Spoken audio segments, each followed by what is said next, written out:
Dotée d'une diversité de paysages inouïs, géographiquement coupée du reste du monde depuis longtemps, celle que l'on appelle la Grande Île est un peu devenue une réserve naturelle pour l'humanité en raison des innombrables espèces végétales et animales désormais uniques que l'on y trouve. La population malgache, elle aussi, est exceptionnelle par la diversité de ses origines. Indonésiens, Polynésiens, Arabes, Africains, Européens ont façonné un peuple qui a su préserver ses traditions et ses coutumes. Son immensité et sa diversité imposent pour découvrir Madagascar un long parcours tant le long des côtes qu'à l'intérieur des terres.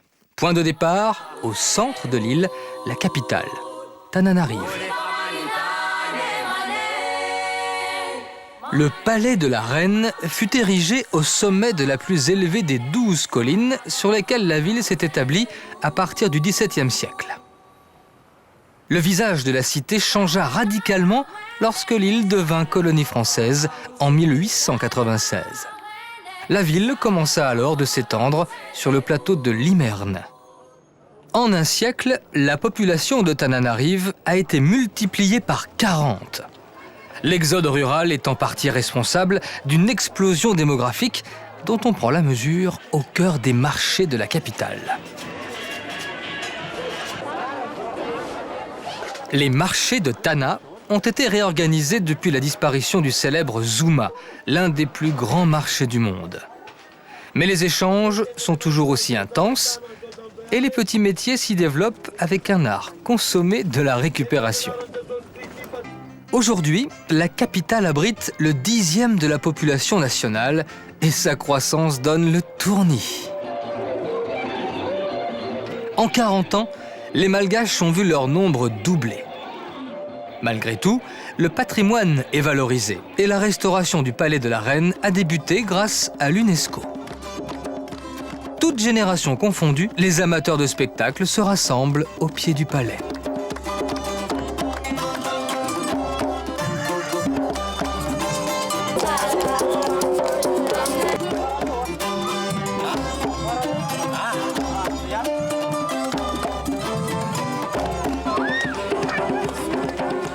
Le spectacle donne un avant-goût des rencontres hors du commun et des surprises auxquelles il faut s'attendre à Madagascar.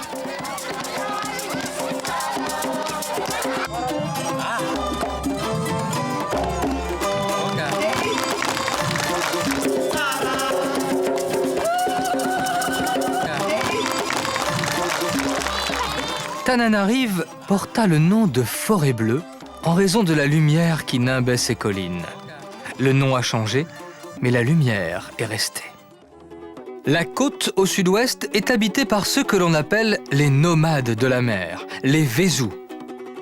Avec leurs embarcations à voile carré, les Vezous pratiquent la pêche de père en fils. Leurs pirogues à balancier sont creusées dans un tronc d'arbre.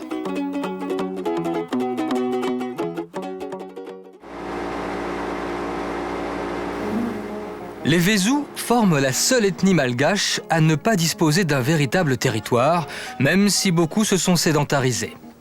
À la saison sèche, ils peuvent se contenter d'un campement sommaire agencé autour de la voile et du mât de leur bateau.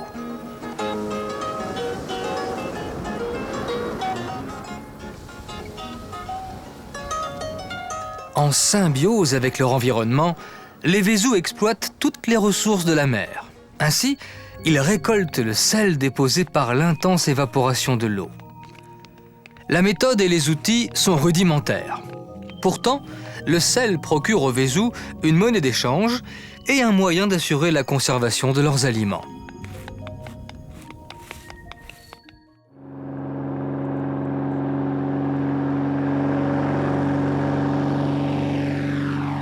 Dans la région de Murundav, de fiers baobabs sont alignés comme à la parade. L'arbre géant compte 8 espèces recensées sur la planète. Une seule est présente en Afrique, alors que les 7 autres ne se trouvent qu'à Madagascar. Le baobab est un arbre providentiel aux usages multiples. Son bois spongieux peut contenir des milliers de litres d'eau, précieux en période de sécheresse. Une légende raconte que les dieux, vexés par la force des baobabs, les auraient arrachés pour les replanter les racines en l'air. C'est pourquoi ils portent parfois le surnom d'arbre à l'envers.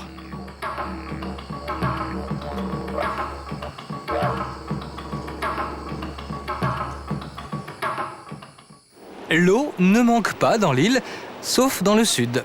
Lors de l'été austral, pendant la saison des pluies, qui dure entre novembre et mars, les trombes d'eau coupent régulièrement les routes.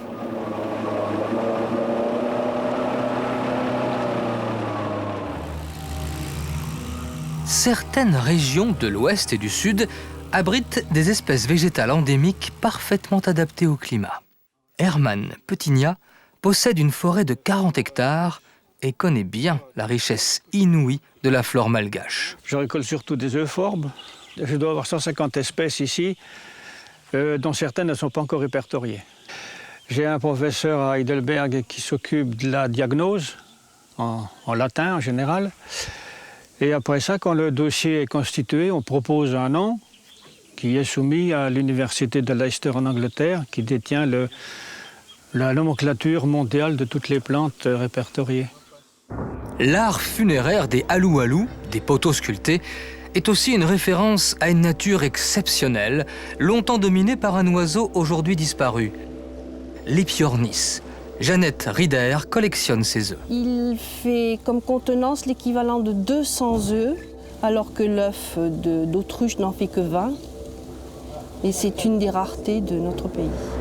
D'autres raretés se dissimulent dans l'océan, comme le sélacanthe, que l'on croyait disparu depuis 80 millions d'années.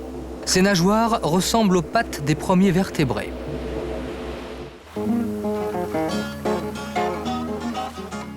Sur 5000 km de côte, Madagascar a éparpillé une multitude d'îles de toute taille. La grande majorité sont inhabitées et servent de refuge à une faune peu habituée à la présence de l'homme.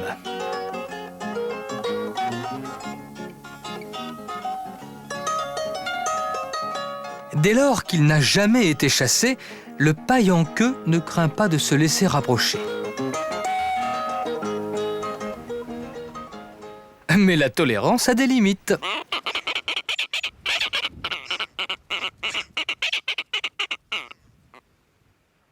Dans les régions arides, l'activité est entièrement dédiée à la solution des besoins vitaux.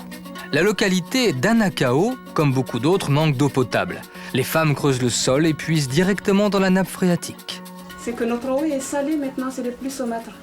Nous, les femmes, nous avons alors des difficultés pour acheter l'eau parce qu'il faudrait faire venir de l'eau de l'Unila. Et l'eau potable, c'est la santé. Il nous faut de l'eau potable. Pour une femme médecin, c'est un appel à l'aide et l'urgence est grande.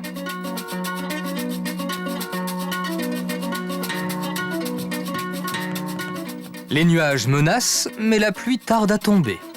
Il reste la pirogue à terminer avant la saison de pêche et le son d'une guitare traditionnelle en espérant un don du ciel.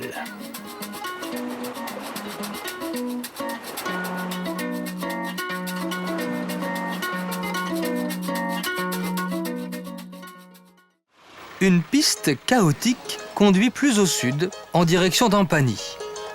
On y croise des chèvres angora. Le poil long et soyeux de la chèvre angora est mieux connu sous le nom de mohair. Le poil est toujours filé dans la région, malgré la raréfaction des troupeaux. Les écheveaux de laine sont teintés et séchés avant de servir à la fabrication de magnifiques tapis. Leurs motifs bruns et blancs s'inspirent des alou-alou funéraires. Quand leur surface dépasse 20 mètres carrés, on appelle les tapis des autobus. D'étonnantes peintures naïves caractérisent les tombeaux sur le territoire des Mahafali. Elles racontent la vie du défunt sous les bucranes, des cornes de zébu et les alou-alou de bois sculptés. La richesse décorative du tombeau est en rapport avec le statut du propriétaire.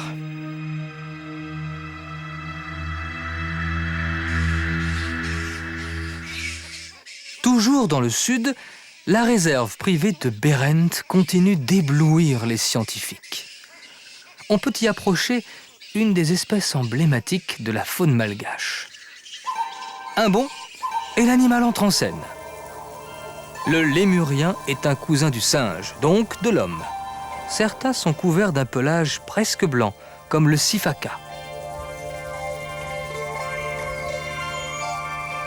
Le lémurien vit surtout dans les arbres, mais il lui arrive d'en descendre pour aller faire son jogging.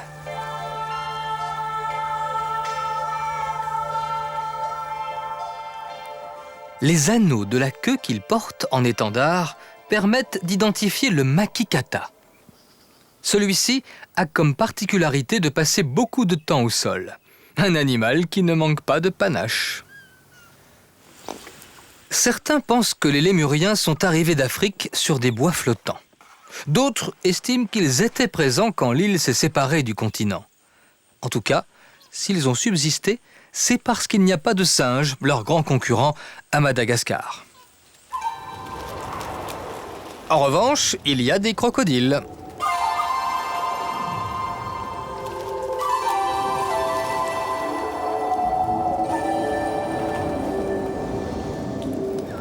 D'étranges végétaux tentaculaires appartiennent à la même famille que l'agave, cultivée en rang serré.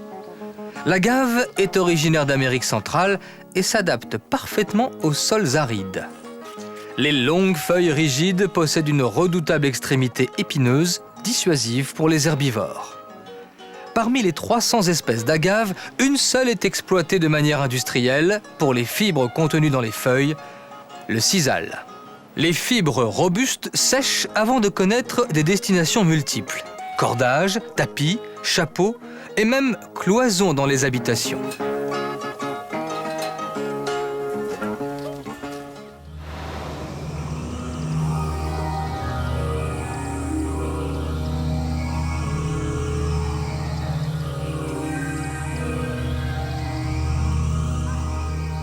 Les enfants se précipitent avec des paniers vides. Explication : un nuage de criquets pèlerins a recouvert la région. Pour les enfants, les criquets sont une friandise. On les grille, puis on les mange. C'est à celui qui en ramassera le plus. Mais le bonheur des uns fait le malheur des autres. Les agriculteurs font tout pour s'en débarrasser. L'aide du caméléon est bienvenue. Chaque criquet de 10 grammes mange 2 fois son poids par jour. Le phénomène est un cataclysme pour l'agriculture. En remontant vers le nord, à l'intérieur des terres, on pénètre dans le parc national de l'Isalou. Les limites du parc correspondent à celles d'un massif montagneux qui porte le même nom. Au cœur du grès, l'érosion a ouvert de profondes entailles que les autochtones craignent parfois d'approcher. Quelques-unes servent en effet de sépulture à l'ethnie Sakalave, alors que d'autres ethnies ont recours à des cercueils. L'esprit des ancêtres habite les lieux.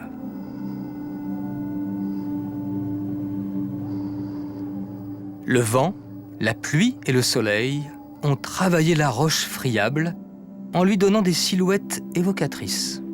Même figée dans la pierre, la reine d'Isalou n'a rien perdu de sa majesté et la fenêtre percée dans la roche ouvre en grand sur un horizon balisé de pierres.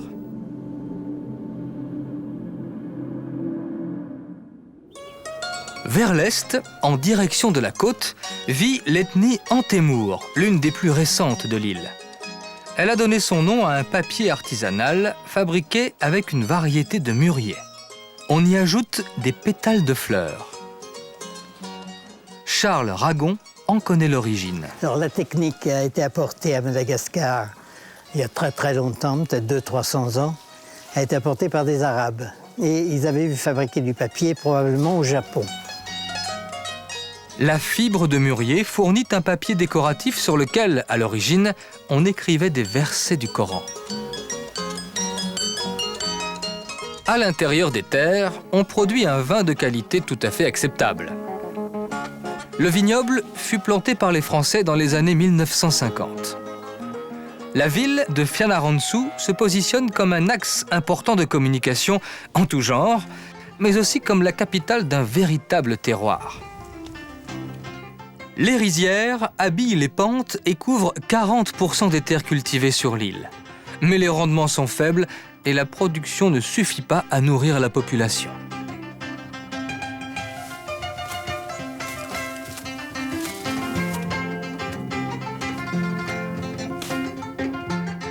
On sèche la céréale sur les routes et les moyens de transport datent d'un autre âge.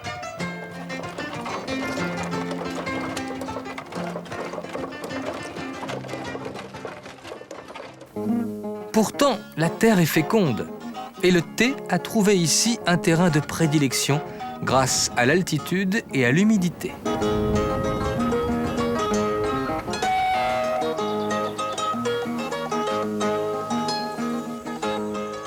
Madagascar compte 6 parcs nationaux. Celui de Ranmafan offre un bel échantillon de forêt tropicale humide. Le relief, l'altitude et le climat favorisent une flore hors norme et une faune dont la vedette est le lémurien. Certains portent un collier d'identité car leur comportement et leur environnement font l'objet d'études scientifiques. À cause du relief, de larges zones du parc restent inexplorées, enveloppées de mystères. Avant d'atteindre la côte orientale, il faut franchir les hautes terres, ravinées par les pluies tropicales. Pour empêcher l'eau de couler trop vite et la distribuer là où il en manque, on a créé une retenue à 60 km de Tananarive, le lac artificiel de Mantassou. Le cours de la rivière Ikupa se trouve ainsi régulé. Le réservoir formé par le barrage assure l'irrigation, fournit un appoint en électricité et de l'eau potable aux habitants de la capitale. La falaise de Mandjaka marque la rupture entre les hautes terres et le plateau inférieur. Elle balise la réserve de Perieras, dont on croise quelquefois les pensionnaires sur la route.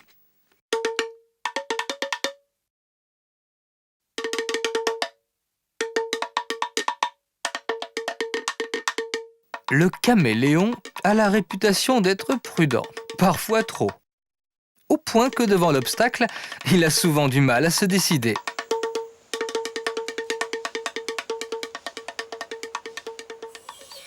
Le plus simple est encore de rester immobile et de prendre l'aspect d'une branche. La moitié des espèces de caméléons de la création vivent à Madagascar. Alors, avec tous ses cousins, le caméléon est ici chez lui. Aucune raison de bouger, sauf les yeux. Et quels yeux! Chaque œil couvre un angle de 180 degrés dans toutes les directions et fonctionne sans tenir compte de l'autre. Le caméléon peut changer d'apparence s'il est menacé, en produisant des taches ou en intensifiant les nuances de sa peau. Ainsi, il devient vert de peur à l'apparition de certains prédateurs.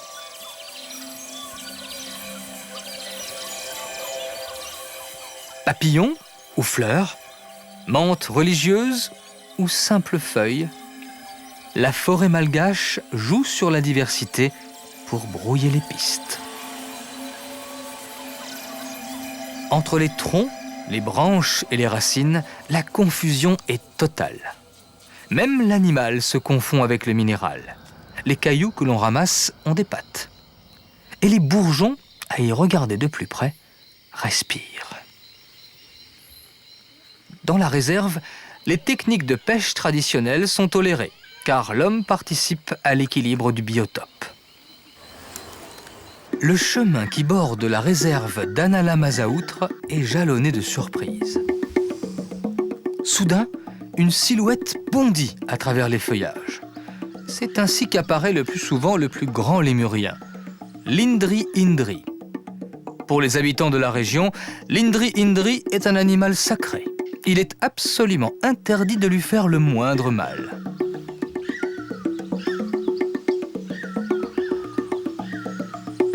Pour fuir, il est capable de bonds de 6 mètres. La déforestation menace gravement l'existence des lémuriens.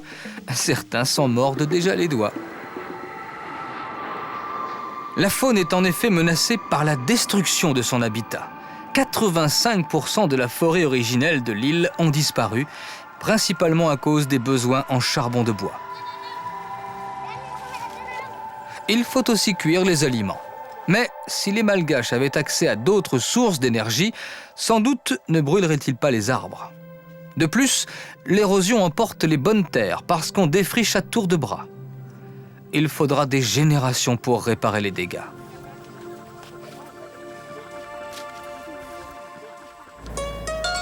Le monde végétal dispose encore à Madagascar de solides réserves. Les branches du palmier roufi sont séchées pour utiliser la fibre appelée raffia, un mot français d'origine malgache. Avec le raffia, on tisse la matière première pour les chapeaux ou les paniers. Un artisanat qui se rencontre de moins en moins.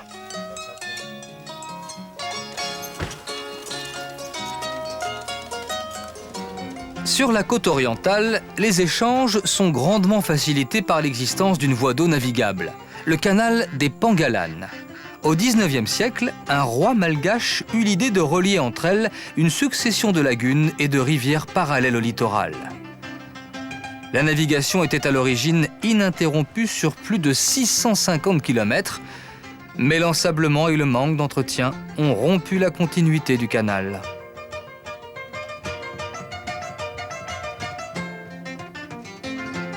Plusieurs grands lacs émaillent le parcours. Exemple, le lac Ampitabe.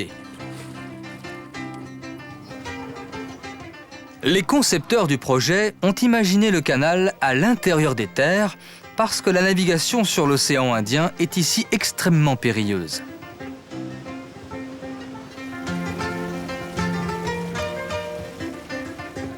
La voie d'eau fut inaugurée en 1901. Elle aboutit au nord à Tamatave, la deuxième ville et le premier port du pays. Les fiers palmiers de l'avenue de l'Indépendance ont toujours survécu aux cyclones, qui, souvent, déferlent sur la ville. Tamatave contrôle 70% du commerce malgache avec l'extérieur.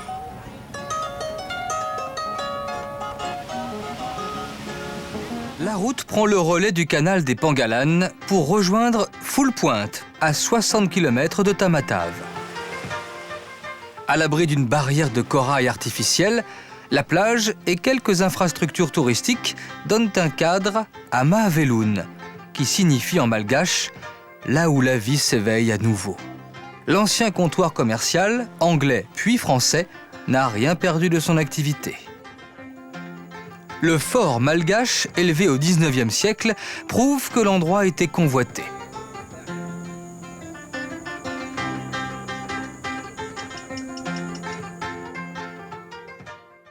Plus au nord, l'île Sainte-Marie, Nuziboura en malgache, étire une longue bande de terre parallèle à la côte.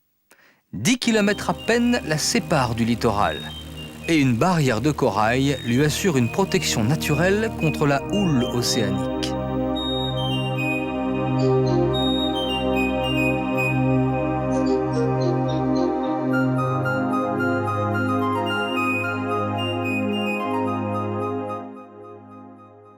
Il règne une vraie douceur de vivre à Sainte-Marie.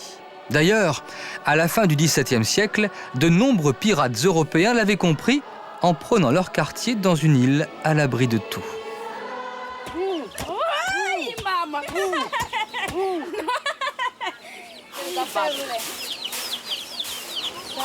Les Malgaches rendent à leurs morts un culte très vivant.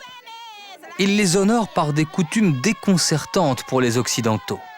La joie l'emporte largement sur la tristesse. En général bien arrosée, la tradition permet aux vivants d'aller à la rencontre des morts. Mais le cortège n'a rien de funèbre.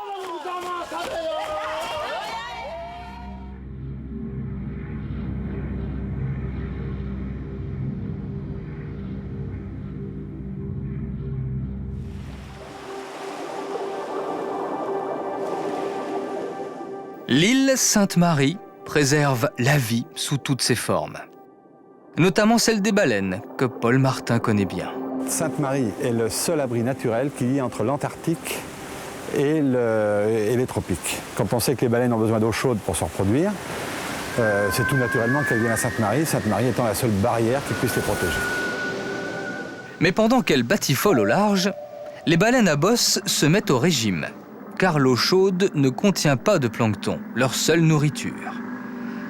Lorsqu'ils repartent, après 3 mois de villégiature, les gros mammifères ont perdu le tiers de leur poids.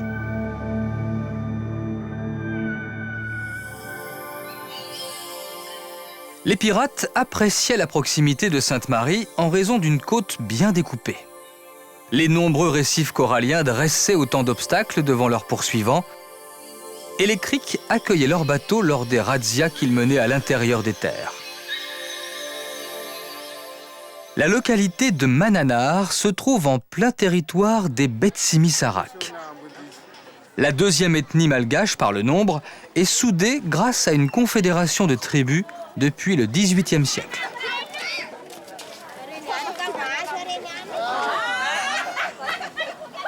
Sur les étals, le riz est un menu à lui tout seul, avec 7 espèces différentes. Mananar est aussi le nom du fleuve qui baigne la localité. Il faut emprunter une pirogue pour accéder à une île cernée par le fleuve. Une île sanctuaire dont le trésor ne se découvre qu'une fois la nuit tombée. Il est allergique à la lumière. Il a pour nom le aïaï, un lémurien nocturne. Un animal solitaire est tellement rare qu'on l'avait cru disparu. Comme ses congénères, le aïaï a souffert de la déforestation, mais aussi des croyances populaires qui en faisaient un être maléfique. Nourriture favorite, la noix de coco. Particularité, un charme fou. Une centaine de kilomètres au nord, les 3 villes de Andap, Sambave et Antala cernent le triangle de la vanille. C'est aussi l'un des hauts lieux de la construction navale. Les boutres y sont réalisées suivant des méthodes traditionnelles, dans des bois que les Européens qualifient de précieux. Les fibres végétales servent au calfatage d'une coque dont la solidité est garantie par les ancêtres.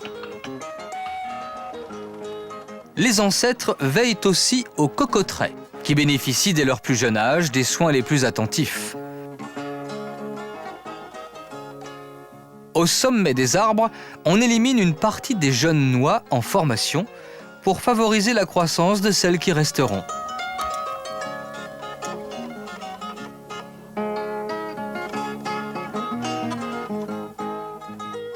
Le vanillé pousse bien dans le nord-est d'une île qui est devenue l'un des premiers producteurs mondiaux. La gousse au parfum entêtant assure 20% des exportations nationales, mais la variation des cours est le principal souci des producteurs. Quand la récolte a été bonne, le cœur est à la fête.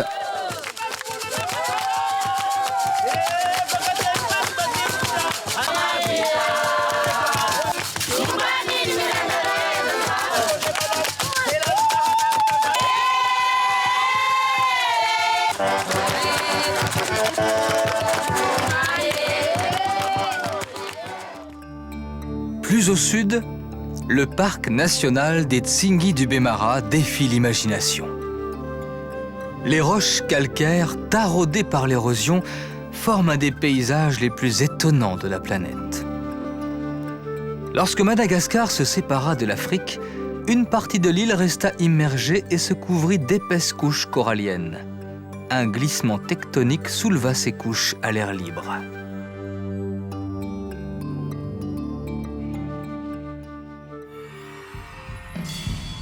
Le même dépôt corallien a subi les effets de l'érosion, mais en plein océan cette fois. L'eau de mer et les vagues ont façonné en boule les 4 frères aînés, des îlots désertiques colonisés par les oiseaux marins.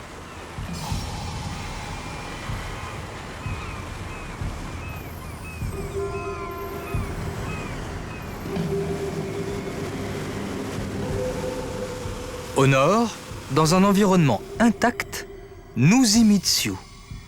Le nom signifie « île inconnue » et désigne un archipel qui s'étend sur 70 km. Seule la plus grande île est habitée, mais les distances freinent les échanges. Sur leurs boutres, les pêcheurs peuvent vivre de leur prise, généralement de belle taille. Comme l'électricité manque pour les conserver, on les fume dès le retour de la pêche. Certaines espèces sont séchées au soleil et se raidissent en quelques heures. Elville est le chef-lieu de Nuzibé, la plus grande île à l'ouest de Madagascar, réputée notamment pour ses brodeuses. Leur spécialité porte le nom de Richelieu, une broderie ajourée d'une grande finesse. Elle peut décorer tout le linge de la maison, des élégants vêtements féminins comme le caraco, jusqu'aux draps de lit et aux nappes. Leur délicatesse contraste avec les canons de marine pointés sur les bâtisses coloniales assoupies dans leurs souvenirs.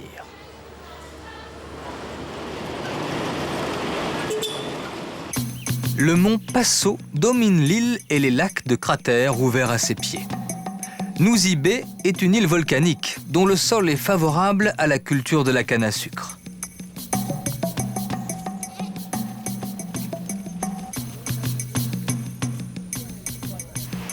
Les plages de Nuzibé révèlent de réelles dispositions pour séduire les visiteurs.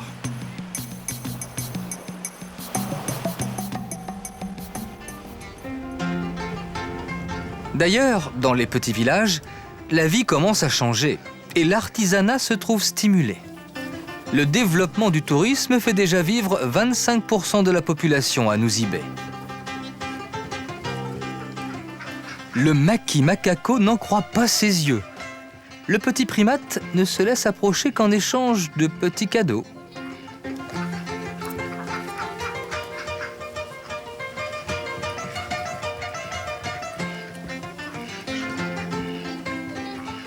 D'un bond, on change d'époque dans la baie des Russes, où un bateau du Tsar attendit des années la fin de la guerre avec le Japon, sans savoir qu'elle était finie. Sur le sable blond qui borde l'île de Nuzirans, les tortues marines laissent des traces caractéristiques. Elles y viennent pondre à l'abri des oiseaux de mer.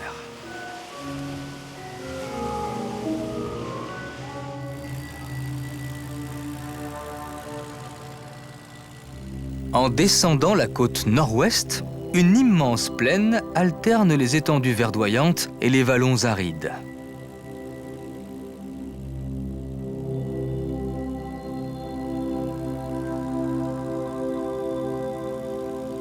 La côte elle-même joue avec le sable pour dessiner des arabesques aux embouchures des cours d'eau.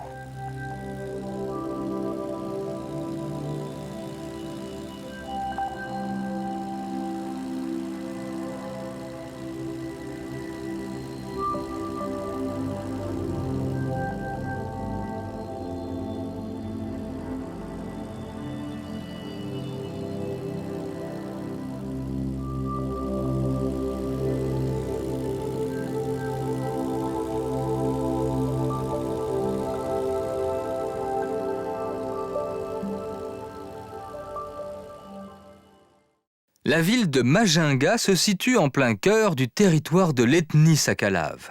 Selon la légende, les rois Sakalaves y ont planté un baobab pour marquer la naissance de leur royaume. Le géant aurait aujourd'hui plus de 7 siècles.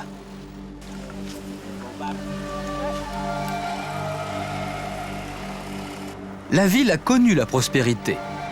Une prospérité édifiée à partir d'une position stratégique sur l'estuaire de la baie de Sibouk. Seules les boutres aux faibles tirants d'eau fréquentent le port, dont la profondeur est limitée par les alluvions du fleuve. Majinga est le deuxième port du pays, notamment grâce aux relations avec l'Afrique.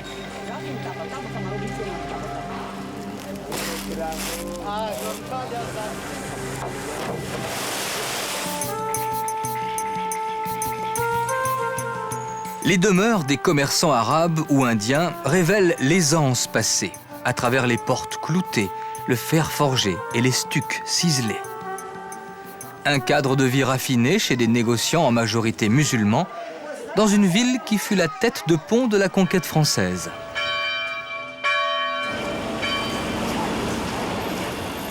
Au croisement des cultures, Majinga est cosmopolite et sa population n'a pas cessé d'augmenter à un rythme bien plus rapide que celui des pousse-pousse.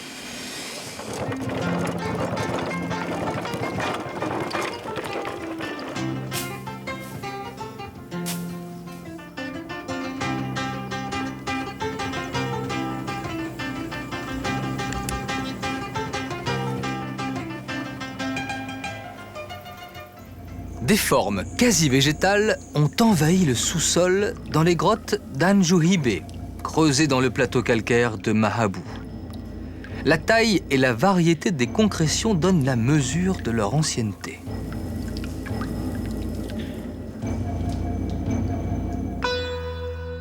Vers Tananarive, la route enfile les petites bourgades en un collier multicolore. Parmi les produits de l'artisanat malgache, un bijou se distingue car il est destiné aux hommes comme aux femmes. Un petit bracelet en argent, le Vang Vang. Les jeux de hasard sont très prisés dans la société malgache. Sans doute, la protection des ancêtres joue-t-elle aussi un rôle non négligeable.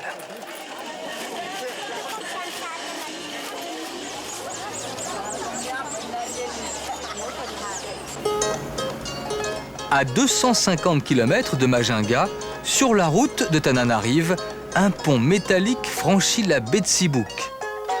L'eau, saturée d'alluvions, ne simplifie pas la tâche des lavandières.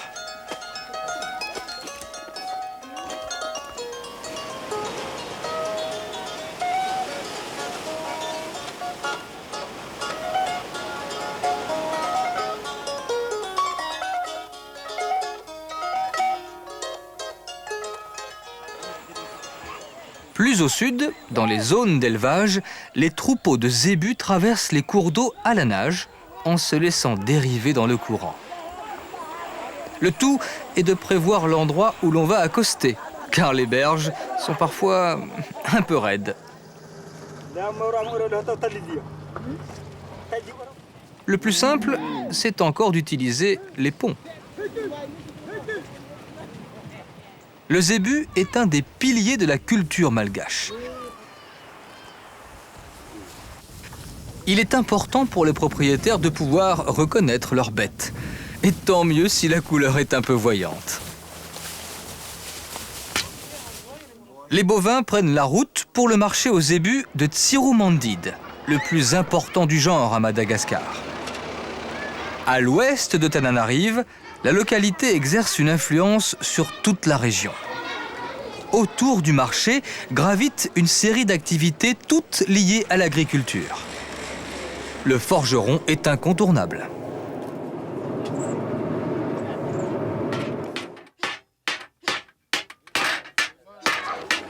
On s'y procure des faucilles pour récolter le fourrage et d'innombrables accessoires en matériaux recyclés.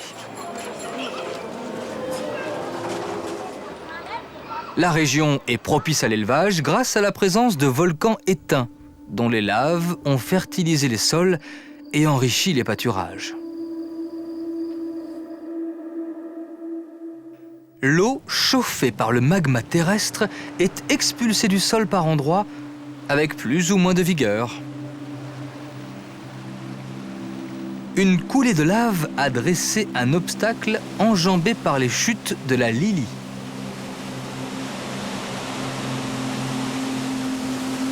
Le cours d'eau se ferait un passage dans la roche volcanique et une végétation épaisse. Il sert en réalité de déversoir au lac Itazi, un lac de cratère très poissonneux. Les défenseurs de l'environnement s'efforcent de protéger la région en raison de la richesse de son écosystème. Mais les Malgaches ont une richesse principale, celle du cœur, celle qui les unit dans la construction de leur pays sous le regard protecteur de leurs ancêtres.